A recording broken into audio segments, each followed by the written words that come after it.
Assalamualaikum warahmatullahi wabarakatuh. Alhamdulillah rabbil alamin. Asyhadu an la ilaha illallah wa asyhadu anna Muhammadar Rasulullah. Allahumma sholli ala sayidina Muhammad wa ala ali sayidina Muhammad. Qala Allah Ta'ala fi kitabihil karim. A'udzu billahi minasyaitonir rajim. Bismillahirrahmanirrahim. Wa ma khalaqtul jinna wal insa illa liya'budun. Faqala Rasulullah sallallahu alaihi wasallam, khairun nas anfa'uhum linnas. Sobat Brocin yang dirahmati Allah Subhanahu wa taala. Alhamdulillah kita sudah disampaikan oleh Allah Subhanahu wa taala di bulan Ramadan. Bulan di mana Allah membukakan pintu selebar-lebarnya, semudah-mudahnya untuk kita untuk bisa beribadah semaksimal mungkin. Sobat Brocin dirahmati Allah Subhanahu wa taala.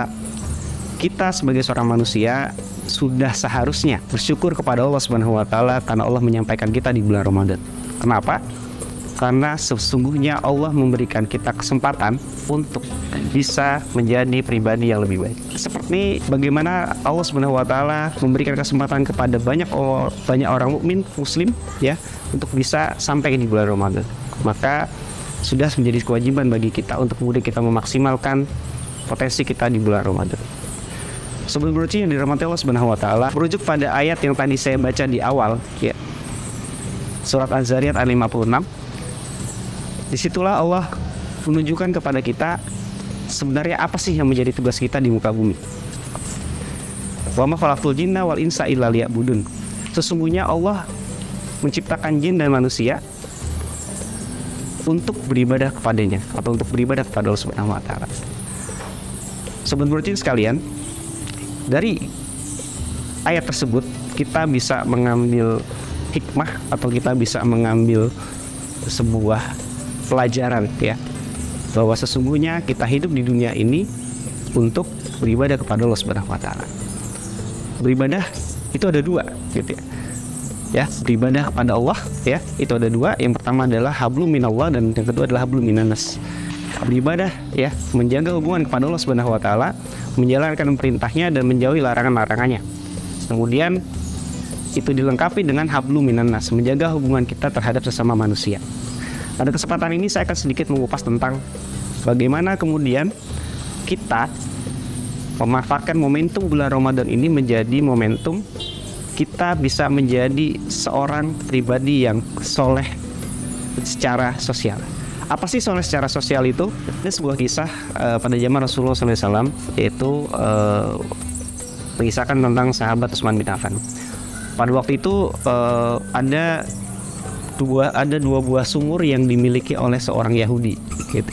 Kemudian Rasulullah menyampaikan kepada para sahabatnya, wahai para sahabatku, siapakah yang bisa membebaskan dua sumur ini atau yang bisa membelikan dua sumur ini? Gitu ya.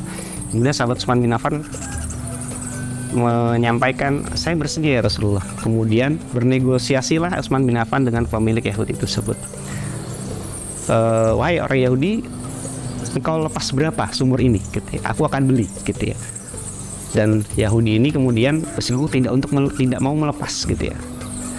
Kemudian akhirnya bernegosiasilah Utsman bin Affan dan akhirnya bersedia melepas satu sumurnya untuk dibeli oleh Utsman bin Affan. Akhirnya transaksi terjadi dan dibelilah. Nah, kemudian apa yang dilakukan oleh Utsman bin Affan? Ya, Utsman bin Affan kemudian menggratiskan, gitu ya. Siapapun masyarakat boleh mengambil dari sumur miliknya Utsman bin Affan, gitu ya. Waktu berjalan, akhirnya ternyata semakin sedikit orang yang membeli di sumur orang Yahudi tersebut, gitu ya. Kemudian karena ada sumur yang digratiskan oleh Utsman bin Affan, akhirnya orang Yahudi ini singkat cerita menjual seluruh sumurnya kepada Utsman bin Affan dengan harga yang lebih murah daripada harga awalnya. Para sobat Brocin yang dirahmati Allah Subhanahu wa taala, inilah salah satu contoh bentuk bagaimana sahabat Rasulullah SAW menjadi seorang yang soleh secara sosial, gitu ya. Membeli sumur, kemudian menggratiskan atau memberikan kepada masyarakat, dan dampaknya apa para sobat sekalian? Hingga detik ini sumur itu masih gitu ya, masih ada di Mekah. Kemudian akhirnya itu bisa memberikan kemanfaatan gitu ya, ditanami kurma, kebun kurma dan lain-lainnya, sampai kemudian ada satu rekening tabungan yang dibuat di bank di Mekah sana atas nama Utsman bin Affan, yaitu ternyata sudah berada dari sejak zaman Rasulullah SAW. Itulah contoh bagaimana kalau kita menjadi seorang yang soleh sosial. Soleh secara sosial, kita memberikan kebaikan, kita melakukan kebaikan, dan kita bisa menjadi orang-orang yang lebih diterima di masyarakat, gitu ya. Sebagaimana kemudian kita mengimplementasikan dari tadi, kita beribadah kepada Allah Subhanahu wa Ta'ala sebagai seorang manusia, maka kita wajib menjadi seorang yang soleh secara sosial. Soleh secara pribadi banyak, gitu ya. Orang soleh banyak, gitu. Orang yang hafal Al-Quran banyak, orang yang hafal beribu-ribu hadis ada, gitu ya. Bahkan kalau kita lihat di pondok-pondok pesantren banyak, gitu. Tetapi sedikit orang yang kemudian dia menjadi soleh secara sosial. Nah, semoga kita menjadi salah satu orang yang bisa menjadi orang yang seorang pribadi yang soleh secara sosial. Atau hubungannya dengan momentum bulan Ramadan, ya. Di Ramadan ini adalah momentum yang tepat untuk kita kemudian belajar atau menyiapkan diri kita menjadi seorang yang soleh secara sosial. Allah membuka banyak peluang untuk kita berbuat baik, gitu ya. Caranya bagaimana? Kuncinya cuma satu hal, gitu ya. Memperbanyak kebaikan dan menyegerakan kebaikan. Kuncinya itu. Sebagaimana hadis yang tadi saya bacakan di awal, khairun nas anfa'ahum linnas. Sebaik-baik manusia adalah yang memberikan kemanfaatan kepada orang lain. Maka ayo kita perbanyak kebaikan yang bisa kita lakukan. Di Ramadan ini banyak, gitu ya. Ayo kita banyak bersedekah, ayo kita banyak aktif di masjid, aktif di masyarakat, melakukan banyak hal kebaikan, gitu ya. Kebaikan di keluarga kita, kebaikan di kantor, kebaikan di tempat kerja, kebaikan di masyarakat, gitu ya. Bahkan kebaikan di negara ini. Banyak sekali peluang yang bisa kita lakukan. Sobat Burutin sekalian yang dirahmati Allah Subhanahu wa Ta'ala, oleh karena itu kita manfaatkan momentum bulan Ramadan ini untuk terus perbanyak berbuat baik. Dan tidak hanya memperbanyak, tapi juga menyegerakan, gitu ya. Menyegerakan itu bagaimana sih? Kalau kita sedang berjalan, membawa motor, membawa mobil, tiba di perempatan jalan, gitu ya. Kita seringkali merasa kita tuh pengen ngasih, gitu ya. Kita ingin memberi kepada orang-orang yang mungkin yang mengamen di jalan, gitu ya. Menghibur kita di jalan, gitu ya, di perempatan lampu merah, gitu. Kita ingin segera memberi, tapi kadang kita menunda-nunda, gitu ya. Nah, menunda-nunda inilah yang kemudian menjadi salah satu permasalahan yang harus segera kita hilangkan dalam mindset dan pikiran kita. Ada peluang kebaikan, segera kita berbuat baik, gitu ya. Ada peluang kebaikan, segera kita lakukan, gitu ya. Bahkan ketika kita di jalan ada batu yang berada di tengah jalan, ya segera kita pindahkan. Itulah definisi dari kemudian kita menyegerakan, tidak menunda, gitu ya. Karena kita nggak tahu, gitu ya, sampai kapan Allah memberikan peluang kepada kita untuk kita bisa berbuat baik, gitu ya. Qadarullah kita masih disampaikan pada bulan Ramadan, ya, perbanyak kebaikan yang bisa kita lakukan. Ibadah, iya, itu wajib, gitu ya. Perbanyak ibadah di bulan Ramadan itu menjadi sebuah kewajiban. Karena pahalanya akan dihitung berlipat ganda di bulan Ramadan. Tetapi jangan ditinggalkan juga bagaimana kita menjaga hubungan dengan orang-orang di sekitar.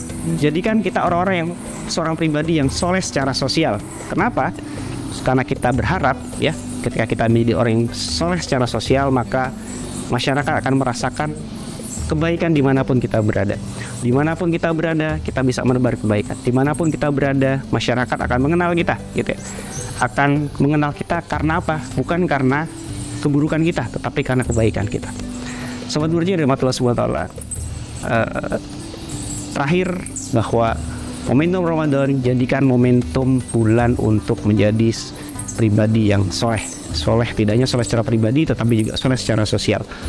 Kita nggak tahu kita akan meninggal kapan, gitu ya. Tetapi yakinlah atau jadikanlah kita niatkan dalam hati kita untuk husnul khotimah.